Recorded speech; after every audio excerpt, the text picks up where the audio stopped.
কি করতেছ? ওই যে ইফতারি মাখাইতাছি আজকে।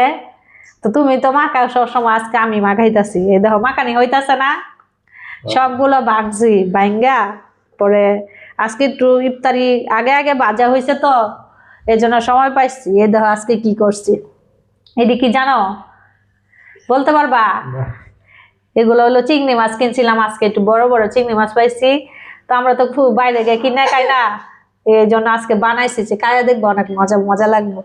আর এদিকে বেগুনি, তোমার মেয়ে কাছে দেখে আজকে ছোট ছোট বেগুনি হয়েছে। আর কিছু বেগুনি এখানে ব্যাঙ্গা দিছি, আর পেঁয়াজু সবগুলাই দেখেন দিছি, দিয়ে এগুলা দিয়ে মাখাইতাছি, সময় পাইছি। আর এদিকে দেখো এই যে এই জিনিসটা তো আমার তো অনেক ভাল লাগে, কার কার কাছে ভাল লাগে কে কে জানে জানি না, কিন্তু এই যে ইউসুফ বলের যে শরবতটা, এটা খাইলে মনে হয় যে রোজা রাখার পরে খাওয়ার পরে মনে হয় কলিজাটা ঠান্ডা হয়ে যায়। আমি ইফতারি পরে এটা খাই, নামাজ পড়ে তারপরে অনেকক্ষণ থাকে। এগুলো আমার বাসায় কম খাই, কিন্তু আমার এটা প্রচুর খাই, অনেক ভাল লাগে। আর এদিকে কিছু খেজুর আসছিল, খেজুর নিচ্ছি, এই আর কি। আজকে